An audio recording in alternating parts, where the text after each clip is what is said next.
The desert doesn't kill you fast. It watches you suffer. And in Redwater, every breath came with dust and dread. When a starving Apache tribe rides into town asking not for war, but for mercy, the sheriff turns them away. But one man steps forward, and what he receives in return is not what the town expected, or what he wanted. The sun bled out over the high desert, casting Redwater in a bruised light that matched its spirit. It hadn't rained in months, and it showed. The fields were cracked like old skin. The well water tasted like rust. Livestock wailed from empty bellies, and so did the men who fed them. Folks in Redwater stopped talking about salvation and started talking about survival. And survival, they knew, meant keeping to your own. That's why when a dusty haze appeared on the horizon, riders, barely upright in their saddles, nobody cheered. They reached for their rifles. It was the Apache. A hush fell over the street. Doors slammed. Mothers pulled their children inside like shutters in a storm. From the saddle of a gaunt Mustang rode a tall figure with long black braids and a stare carved from stone. Taza, the Apache chief. Beside him, his daughter, Tala, her face calm, but carved with hunger and heartache. They didn't ride in like enemies. They didn't shout, didn't threaten. They halted in the center of town square, the wind swirling around them like judgment. Taza dismounted with slow, deliberate steps and made his way toward Sheriff Amos Cole. The sheriff came out chewing tension like tobacco, thumbs hooked in his belt, eyes squinting against more problems than he could carry. Taza spoke first. His voice was worn, but still proud. The rivers are dry. Our children are sick. We ask for help, only until the rains return. But mercy was in short supply. Sheriff Cole scanned the silent, watching crowd. Ranchers, traders, families gripping their own needs like rifles. He didn't answer with words, just shook his head slow. One refusal for all of them. Taza nodded once, not in thanks, but in sorrow. He turned to leave, taking his pride with him. But then, I can trade. The voice came from the edge of the crowd, low, gravelly, unexpected. All heads turned. Jedediah Stone. Jed stood like a man who'd forgotten how to shrink in public. Tall, broad, weathered, known more for his silence than his presence. He rarely came to town unless he had to. Folks called him strange, called him stubborn. But today, they were just plain confused. Jed stepped forward, eyes locked on Taza's. I've got grain, salve, blankets, enough to help. Whispers burst like a dropped lantern. Some cursed, some gawked. Jed didn't flinch. He wasn't speaking for them. Taza studied him, the flicker of hope dim in his gaze. Then the Apache chief stepped aside, revealing Tala. My daughter will stay, he said. She will work, cook, tend the land, until we return the kindness. Gasps broke from the crowd like thunder. To them, it looked like a sale. To Taza, it was a vow of honor. Jed didn't like the taste of it, but he saw what others didn't. The tribe's pride, their desperation, the starving children huddled on carts. He gave a single, sharp nod. The trade was made. Blankets, grain, medicine, fruit, all loaded onto the Apache wagons. The tribe departed without a word, leaving Tala standing alone in the dust beside a man she didn't know. Jed turned, tipped his hat low. Let's go. Tala followed. The ride to Jed's ranch was swallowed by silence and horizon. The land stretched wide and empty, scorched by the same sun that had burned them all. She rode behind him, watching, waiting. Not for violence, but for the price to be named. At the ranch, Jed showed her a small room off the kitchen. A cot, a blanket, a window looking out on dry grass. She nodded once, thank you, and unpacked her things. Just a few herbs, a worn pouch, nothing much. She joined him in the kitchen. Without asking, she stirred soup with wild sage from her pack. The smell, earthy and strong, filled the room. Jed said nothing. He ate slow, watching her move like someone used to not being noticed. When the dishes were done, she stood by the firewood, then turned to him. "You paid for me," she said softly. "Now do it."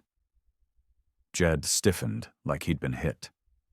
The words came from deep inside her, forged by whispers and misunderstanding. She wasn't offering herself, she was expecting payment. His voice broke with quiet thunder. "I did not buy you," he said. "You are not mine." He stepped forward, not threatening, just sure. "You work because you choose, and when your father returns, you go home. No one owns you, Tala. Not now, not ever." She stared. In her world, trades were sacred, binding. She had never met a man who gave without taking. She said nothing, but her silence changed shape, became something softer. The fire popped. Outside, the land stayed dry, brittle, and watching. But inside the house, something new had begun. If this story stirred your heart, gave you pause, or made you believe in quiet courage, don't just scroll. Subscribe to the channel, because the West still has stories to tell. And you're meant to hear them. The wind was hot that morning, hot like a warning. Jed Stone rode into Redwater with a purpose carved into his jaw. His mare, June, picked her steps careful down the rutted main street, dust swirling behind them like ghosts with nowhere left to go. The town watched him, like it always did.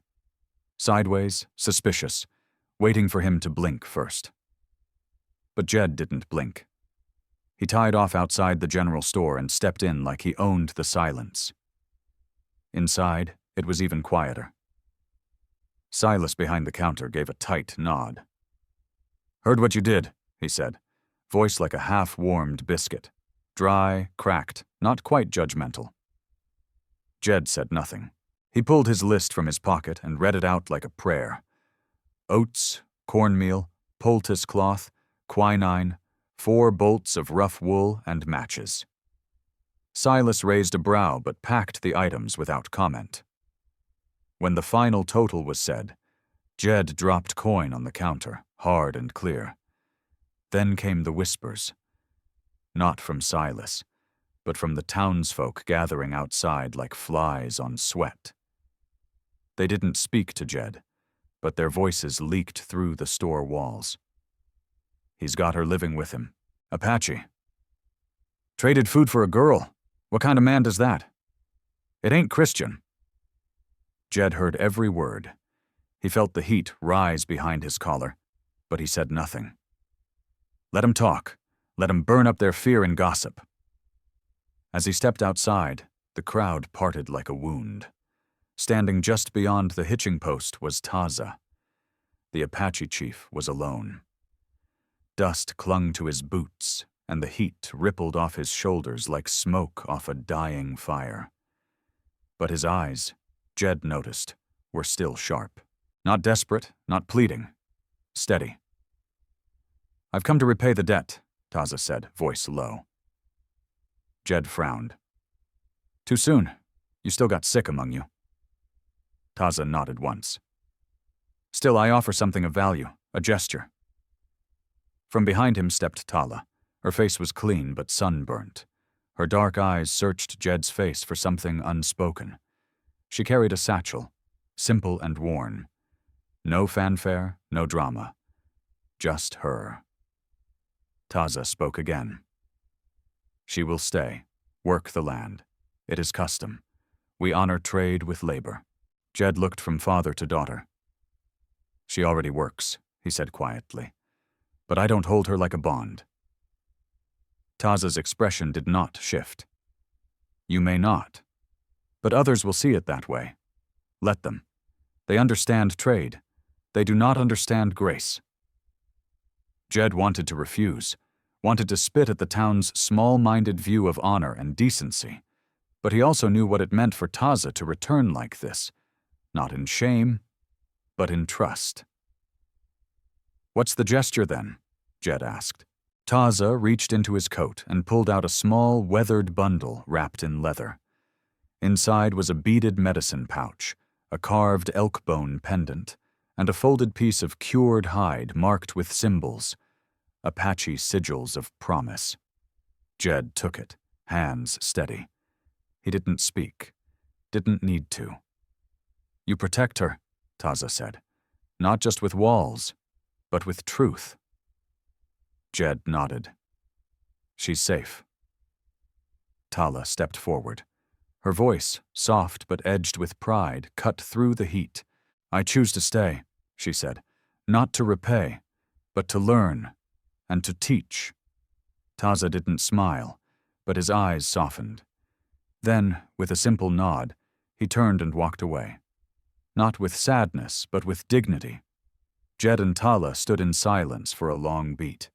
The town didn't speak either, just stared, until one man near the livery muttered, "Damned foolishness, he'll ruin us all." Jed turned his head, slow as molasses. "You ain't ruined," he said. "You're just scared. Difference is, I know the cure." Then he turned to Tala and said, "Let's get home." And they rode out, side by side, under a sky so wide it made fear look small. The silence on the ride back to Jed Stone's ranch wasn't uncomfortable. It was taut, like a wire stretched too tight between two fence posts. Tala sat upright in the saddle, her back straight as a pine, her eyes set on the horizon. Jed didn't try to speak. He'd learned long ago that words weren't always the currency people needed. But even as the land rolled past in shades of sunburnt gold and pale brown, something unspoken simmered between them. Not tension, not quite. Just two people who didn't yet know how to carry the same burden in different ways. When they reached the ranch, the sun had started its slow dip westward. Long shadows crawled over the yard like tired dogs. Jed unsaddled the horses in silence, while Tala went straight to the barn and checked the water trough. No one had to tell her. Her people had lived long off less. Later, as the first stars blinked above the buttes, she built a small fire in the hearth and set about making supper. Simple things. Beans, dried squash, bitter greens she'd foraged along the fence line. Jed sat at the table, boots still dusted from the trail, watching her move. She was precise, efficient, not hurried, but every motion carried purpose. He wasn't used to it. Folks in Redwater moved like they were dragging regrets. She moved like she had none to spare. They ate in quiet. Afterward, Jed stood and carried the dishes to the basin. She moved beside him, her hands already in the water before he could roll his sleeves. He tried to speak. Say thanks, maybe. But before the words left his mouth, she turned and faced him. "You paid for me," she said. "Now do it." Jed froze. He didn't misunderstand. He'd been bracing for this. Tala's voice wasn't shaking. Her hands weren't clenched. She wasn't offering shame. She was offering duty, a transaction made honorable by her culture, but twisted by the whispers of a town that didn't understand it. His jaw clenched as he wiped his hands on a rag. "I did not buy you," he said, his voice low and thick as creek mud. "You're not mine, Tala. You never were." She didn't flinch. "That's not what they say." Jed stepped forward, eyes locked to hers. "Let them talk. They rot behind their own doors while I try to do something worth the damn dust we all walk on." The fire snapped behind them. Tala's face flickered in the light. Proud, but uncertain. "Where I come from," she said, We trade labor for survival. We give our word, and we honor it with work. I will not break that." Jed's voice softened, but didn't lose its edge. "You're here because your people needed help, and because I respected the way your father offered you, not as property, but as promise. But that promise doesn't mean ownership." He stepped back, drew in a breath, and let it out like a weight he'd been carrying too long. "You work here if you want. You eat here because you need to. You go when your people are ready and the debt's repaid. But no one," he said, voice tightening, "no one lays claim to your spirit, not me, not Redwater, not anyone." For a long beat, she didn't move. Then, just barely, her posture softened. The tightness in her shoulders eased. Her eyes didn't lower, but something behind them shifted. It wasn't surrender. It was something quieter, something more dangerous. Trust. That night, they didn't speak again. Tala slept in the small room off the kitchen, a blanket pulled up to her collarbone, her braid laid over one shoulder like a memory. Jed stayed up by the fireplace, boots off, dog-tired, eyes wide open. Outside, the wind rolled across the land like breath over an old scar. In town, the whispers were getting louder. But on that ranch, just for the night, there was a stillness deeper than fear. And though neither of them said it, both knew the truth. This bond wasn't forged in coin or words. It was forged in choice. And choice, out here, meant everything. Come morning, the light crawled over the plains, slow and golden, bleeding through the kitchen window in quiet streaks. The air still held the bite of night, but the promise of another scorcher hung heavy behind it. Tala was already up, moving through the yard with the ease of someone born to hard ground. Her hair braided tight, her hands steady.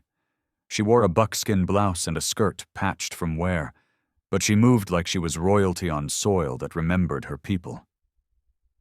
Jed watched her from the porch, a tin cup of coffee warm between his palms. He didn't say a word. Just watched. She was checking the horses, murmuring soft in her language. Words meant more for the wind than the beasts. But the animals responded. Calmed. One even leaned its head into her side like a child needing comfort. He didn't interrupt. When she turned, spotting him, she offered a nod.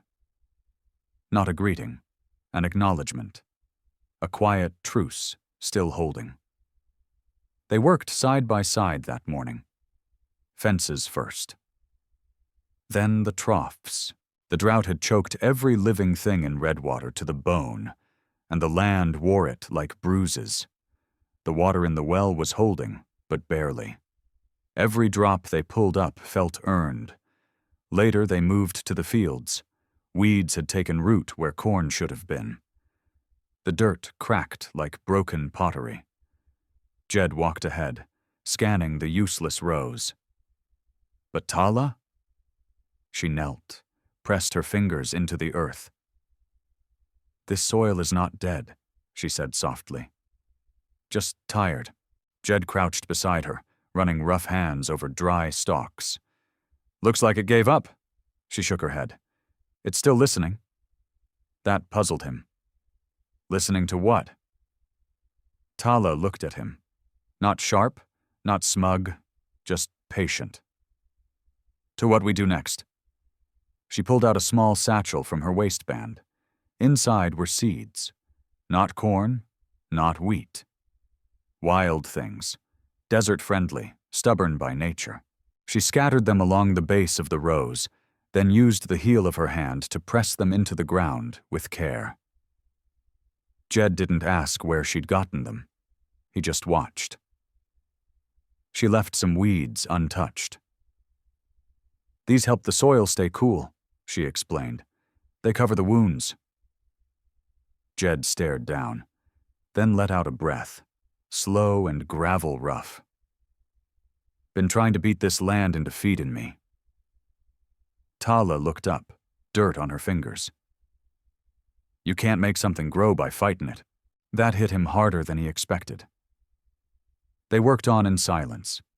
The rhythm between them no longer awkward, just quiet. Honest. Come noon, they sat under the lean-to beside the barn. Tala handed him a tin of food she'd cooked earlier. Beans, onion, wild herbs. Simple, but the smell alone made his stomach remember how to want. He took a bite, chewed, then blinked like someone slapped. This ain't from no cookbook. She smiled, barely. My mother said food should carry memory. He nodded. Tastes like it does. She didn't talk much after that. Didn't need to. The way she moved through the ranch, hands in the dirt, her eyes on the horizon, said enough. She wasn't here to change the world. She was here to keep something alive while it figured out how to breathe again. And Jed, who had built a life on silence and survival, was starting to see the shape of something different. That night, after supper, he watched her from the porch. She was kneeling near the herb patch she'd started behind the barn. Just a few green shoots poking through, but she touched them like they were sacred. He cleared his throat, said nothing, then turned in. She stayed outside longer.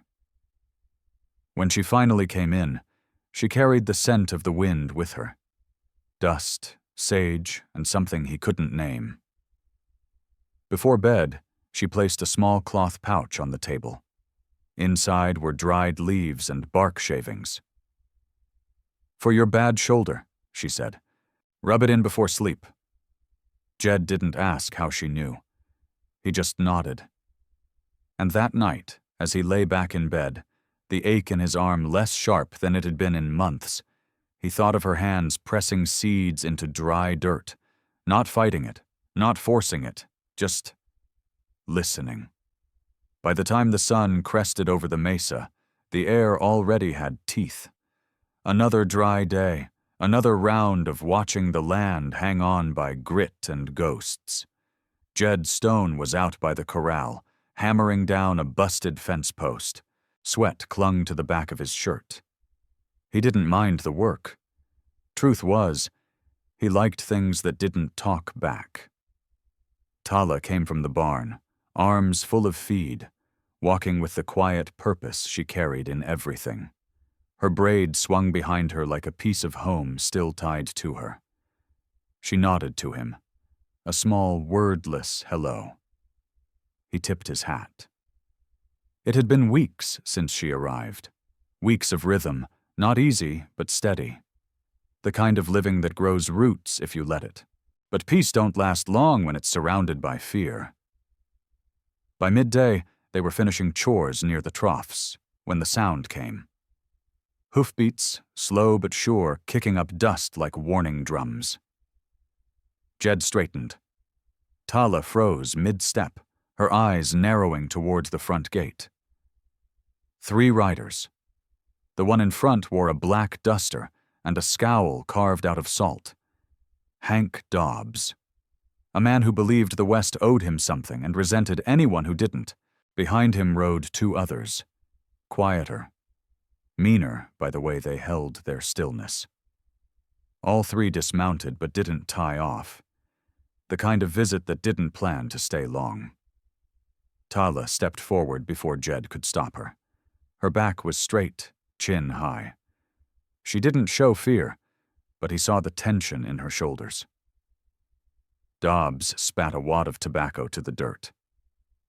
So it's true, he said, eyes raking over her like she was a storm rolling in. You're keeping her here. Jed came up beside her.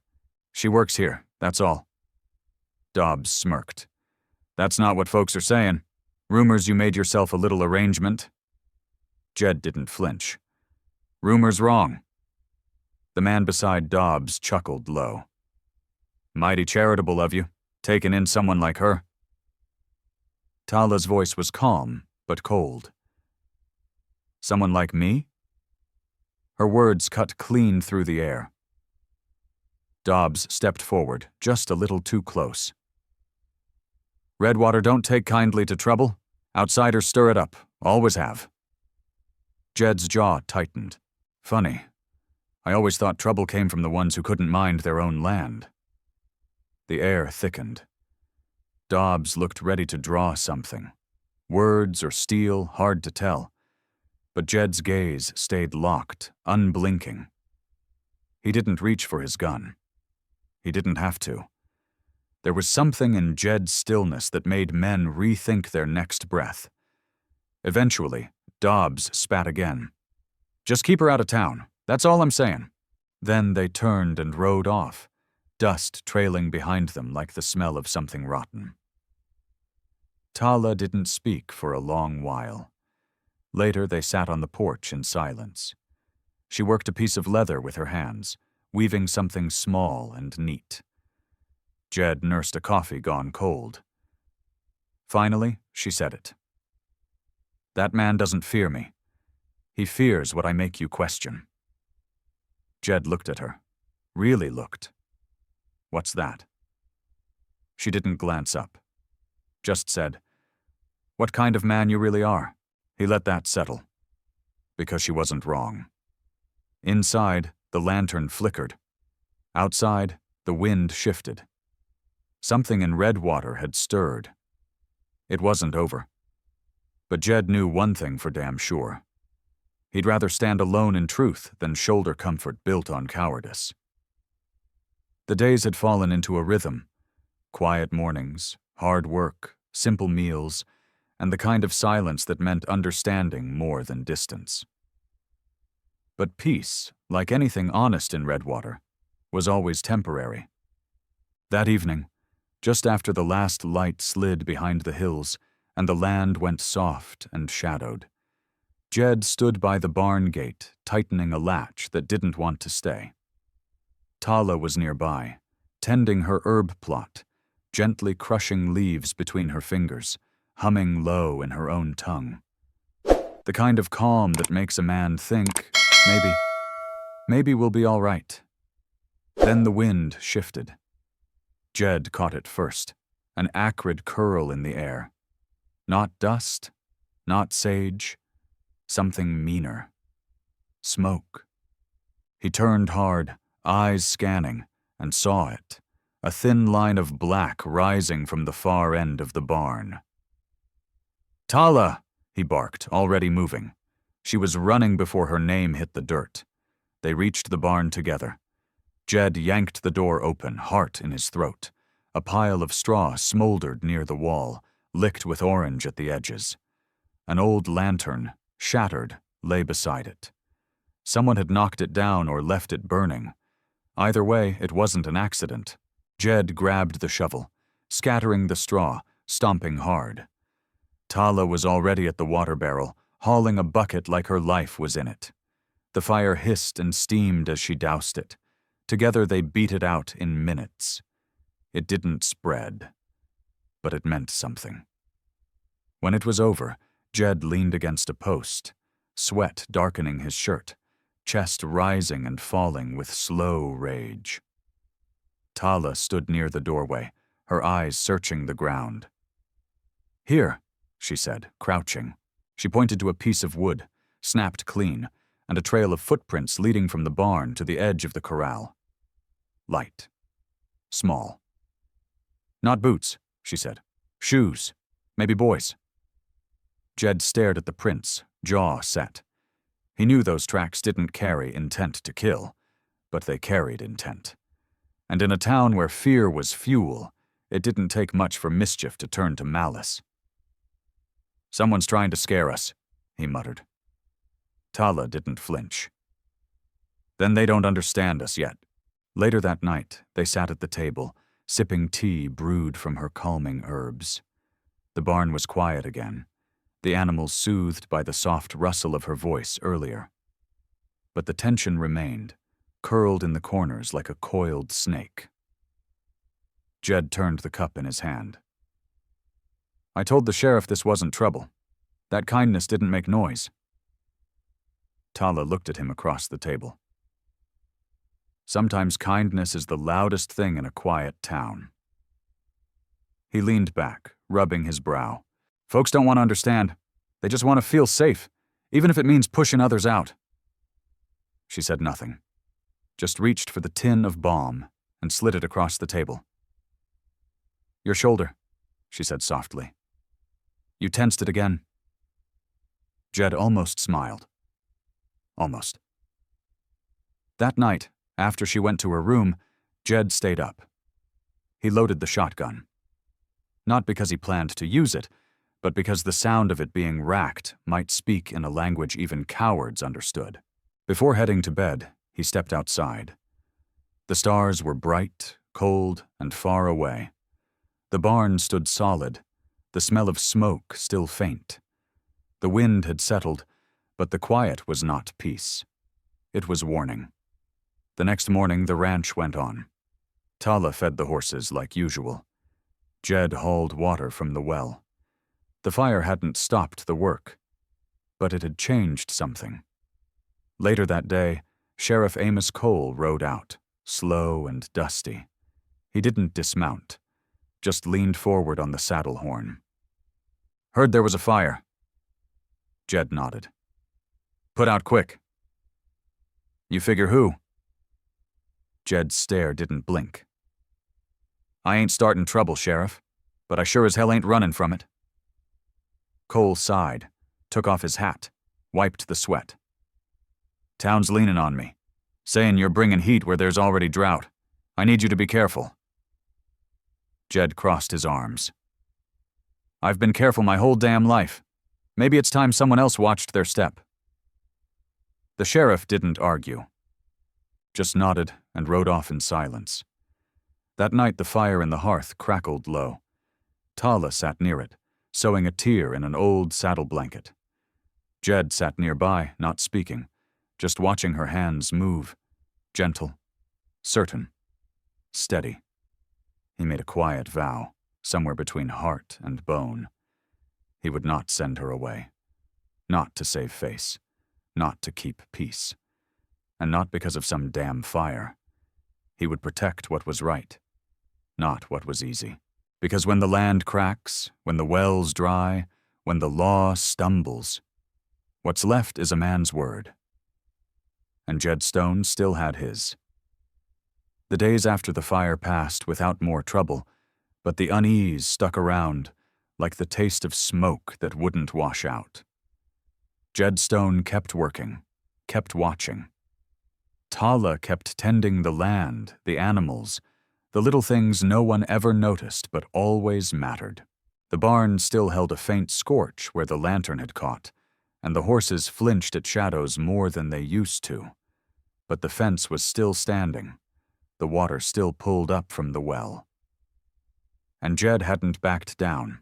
That was worth something. Late one morning, as the sun began its slow climb to unbearable, a dust cloud came rolling up the lane. Tala spotted it first. 2 riders, one slouched in the saddle, the other waving his hat. Jed stepped out of the barn, squinting against the glare. Abel Croft. Jed hadn't seen Abel in over a year. A neighboring rancher, stubborn as a mule and proud of it. They weren't close, just the kind of men who nodded when they passed, fixed their own fences, and didn't ask questions unless they had to. Abel dismounted stiffly, his face lined with something more than sun. His eyes landed on Tala with a mix of curiosity and tight discomfort, but he tipped his hat just the same. Jed, he said, rubbing the back of his neck, I wouldn't be here if I had any other damn choice. Jed nodded once. Then you're here for a reason. The other man, a hand from Croft's place, helped down a 3rd horse. The animal staggered slightly, its chest heaving, froth at the mouth, legs trembling under its weight. Been down since yesterday, Abel said. Won't eat, won't drink. Vet from town said to shoot it, but I figured, I heard things about her. He motioned toward Tala. She didn't flinch, just walked over slow, careful like approaching a skittish child. Her voice was calm as water.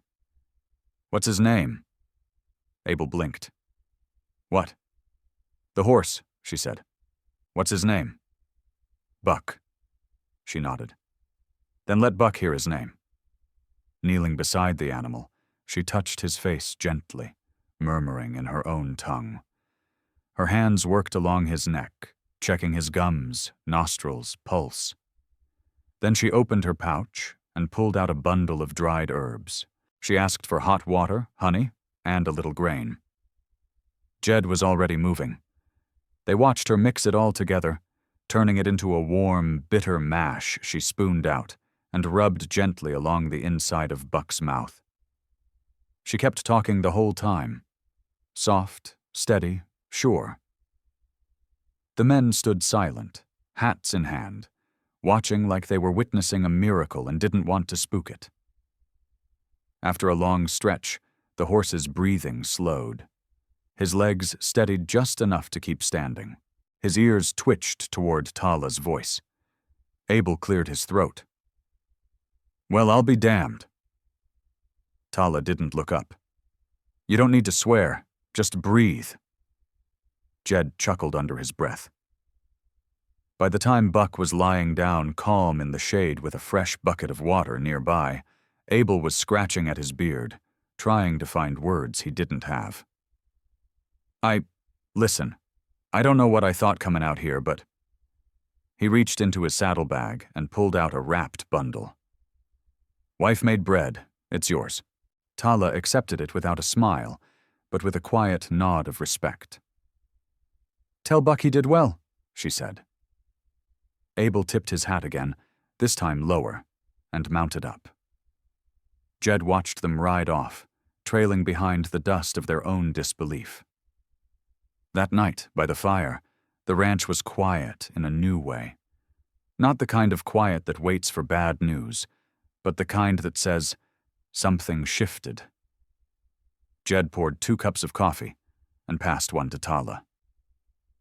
You changed his mind today, he said. She sipped slow. I didn't try to. I just helped a creature in pain. Jed leaned back, staring into the flames. Same thing, sometimes. Outside, the stars blinked on over the hard land. In town, they'd talk. That much was certain. But this time, the story wouldn't be about a cowboy harboring trouble. It'd be about the Apache girl who saved a dying horse when no one else could. And that kind of talk had a different sound to it. The summons came at dawn, carried on the back of a young deputy who didn't meet Jed Stone's eye. Town council wants to see you, and the girl, the boy mumbled, then rode off like his boots were on fire. Jed folded the slip of paper once, then again. Didn't need to read it to know what it meant. The whispers had grown teeth. He found Tala by the creek, bare feet in the water, her fingers weaving slender sprigs of willow into a small braid of blessing. When he told her, she didn't flinch, just nodded once and stood, her back straight as the cottonwoods behind her. They rode into Redwater like storm clouds, the kind that don't ask permission. Folks watched from behind curtains and porch posts, eyes full of judgment, curiosity, and something new. Hesitation. Word had gotten around. About the horse, about how she spoke to land and beast like they were kin, about how she walked with pride, not shame. But still, this was Redwater. And Redwater didn't forget. The town hall smelled of sweat, dust, and dried ink. Judge Elias Thorne sat at the center table, his mustache a perfect gray crescent, his black coat buttoned tight like it was holding back something sour. To his left sat Sheriff Amos Cole, his eyes tired, his jaw clenched tight.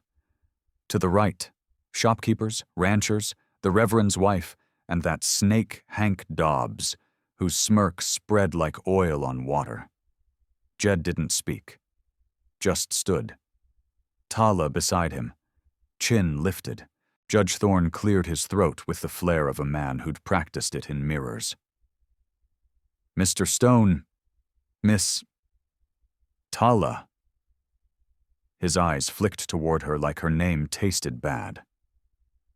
This town has questions, concerns.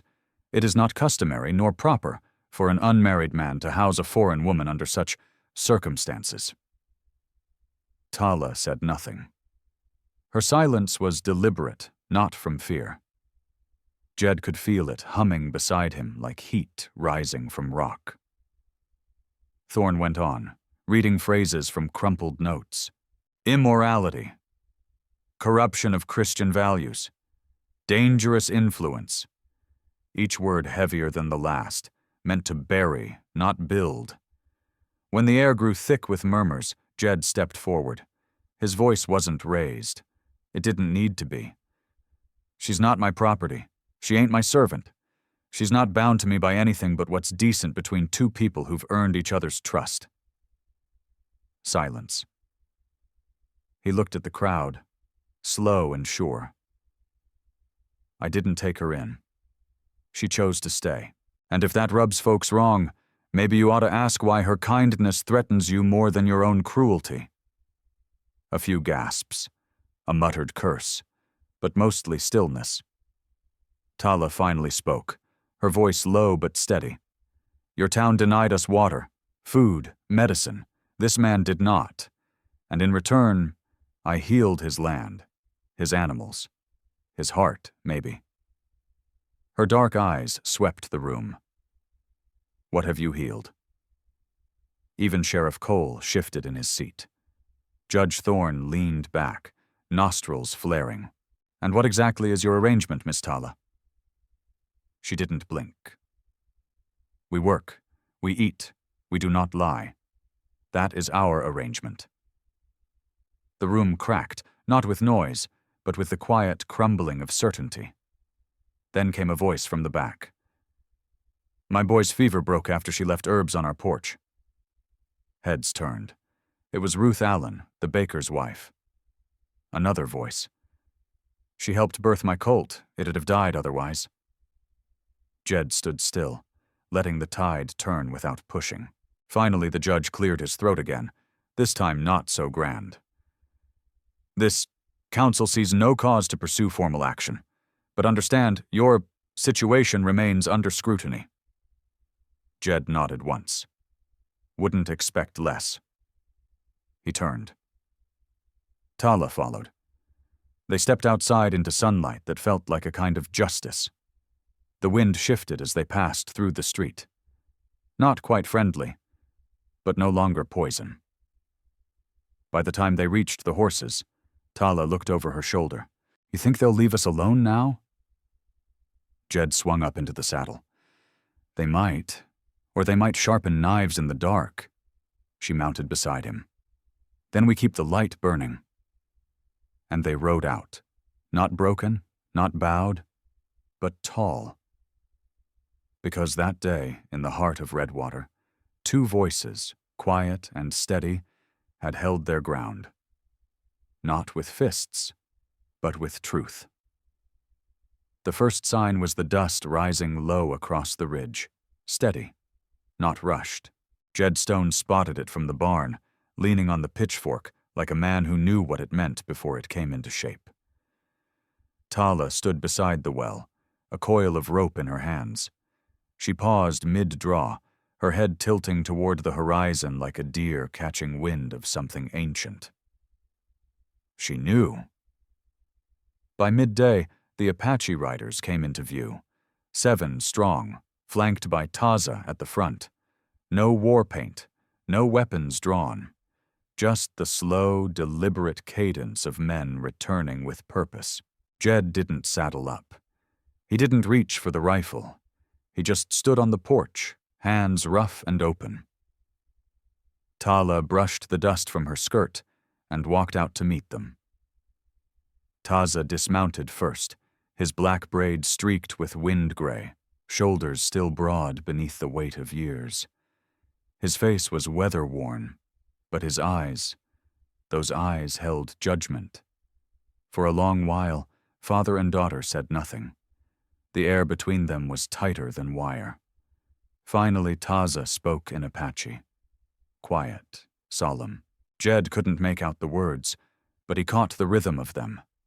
Regret. Measure. Something like farewell. Tala responded with calm strength. She motioned towards the pasture, toward the orchard, toward the barn rebuilt after the fire. Then she pointed at the ground beneath her feet. Dry earth turned fertile. Her voice held pride, not defiance. Taza turned to Jed. "You took my daughter," he said, his English shaped like stone. "She was payment, she was pride, and I swore I'd take her back." Jed didn't blink. "Then take her. I never locked the door." Taza's eyes narrowed, as if weighing the lie he hoped to hear. "You did not treat her as goods." Jed shook his head. "She ain't a thing. She's the reason this place breathes again." Silence. Then Taza looked once more at Tala, who stood not behind Jed, but beside him. Her chin high, her hands calloused, her skin golden from sun and sweat. Not the girl he had traded, but a woman forged by land and labor. "You have given her respect," Taza said. "Not chains." He stepped back. "She is free." Jed felt something loosen in his chest. Not relief, more like reverence. The other Apache dismounted and began to unload bundles, blankets, roots, dried meats, polished stones. A peace offering, without the word. Taza walked the land, inspecting silently. He paused by the garden where green shoots broke the clay. He bent beside a foal born just weeks ago, healthy and curious. He nodded once. "The debt is paid." Then came the moment no one rushed, Taza's final words to his daughter. No hug, no tears, just a soft murmur in their tongue and the press of his palm against her forehead. A goodbye shaped by pride. They mounted and rode out as the sun dipped behind the hills, casting long shadows behind them. Tala watched until they disappeared, then turned back toward the ranch. Jed didn't speak. He handed her a tin mug of well water, the cool kind. She sipped, then handed it back. "He thought you'd broken me," she said, voice dry. Jed leaned on the porch rail. "Did I?" She looked around at the land, the place where the soil had once been cracked and dead. "You helped me remember who I was before the world tried to change me. That's not breaking. That's building." The wind kicked up a little dust. Evening coming on. "You could have gone with them," Jed said quietly. Tala didn't look at him, just stared out across the fields. "I know," she said, "but I'm already home." And that word, home, hung between them, sacred as a church bell in an empty town. They stood side by side in the silence that followed, not as debtor and collateral, not as rescuer and rescued, but as two souls, weathered, stubborn, stitched together by the land. It was the kind of autumn morning that came soft, like a prayer. Light gold across the hills. The last of the summer heat clung to the soil, but change was in the air. Cooler, quieter. Like the land was holding its breath, waiting. Jed Stone stood at the edge of his porch, mug in hand, boots damp with dew. In the distance, stalks of corn nodded heavy with grain. Pumpkins lay fat and drowsy in their beds. The ranch, his ranch, their ranch now, was finally whole. Beside him, Taylor knelt near the herb bed, fingers checking moisture beneath the leaves. Her braid swung over one shoulder, beads clicking softly like wind chimes. She murmured something to the soil in her language, words Jed didn't understand but had come to respect. He didn't interrupt. That was their rhythm now. It had been 3 weeks since Taza's departure. The Apache had left behind more than goods. They left blessing. Word had spread fast. Folks who once spat near Jed's boots now passed him at the dry goods store with a nod. They still didn't know what to make of him. but they were watching, listening, changing. Then came the letter. It arrived dusty, folded tight with a wax seal cracked from heat. Jed had to read it twice to believe it. By order of Governor Jesse Wade, all arrangements that treat human beings as property, explicit or implied, are hereby declared unlawful and null throughout the Arizona Territory. Violators will be prosecuted. Let no person be bound but by their own choosing. There it was, ink on paper, the weight of justice backing what Jed had already known in his bones. He passed the letter to Tala without a word. She read it slowly, then handed it back. Her smile was small, but her eyes carried the quiet weight of generations. "Law follows people," she said. "It never leads." Jed nodded. "Maybe, but this time, we made it follow." By midday, riders began to arrive, not with pitchforks or torches, but with sacks of flour, crates of apples, tools needing repair, a side of smoked venison. Abel Croft came first, hat in hand. "Heard your woman saved a colt last week. Word is she knows what heals more than horses." Jed just shrugged. "She ain't my woman, Abel. She's Tala. You want to ask her? Ask her direct." And he did. Awkward, red-faced, but honest. Tala didn't smile, didn't bow. She just nodded once and said, "Bring it to me tomorrow morning, before the sun gets cruel." Others followed. Folks with sick goats, children with coughs, a woman with nothing but a pie and shame in her eyes, the same one who once called Tala savage under her breath. Tala took the pie. Didn't say a word. That night, the two of them sat beneath the sycamore out back.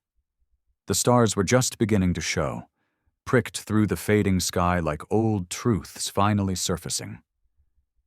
"You believe in fate?" Jed asked. Tala didn't answer right away. She watched a hawk drift lazy above the ridge. "No," she said finally, "but I believe in return. Return. What you give finds you again, like water in dry land, like kindness." Jed considered that. Let the silence stretch. His hand brushed hers, not grabbing, just resting close. She didn't pull away. The ranch no longer looked like defiance. It looked like hope, like something the land itself had chosen to protect. And as the moon rose, silver over the fields, a question lingered in the night air, one neither of them dared ask aloud.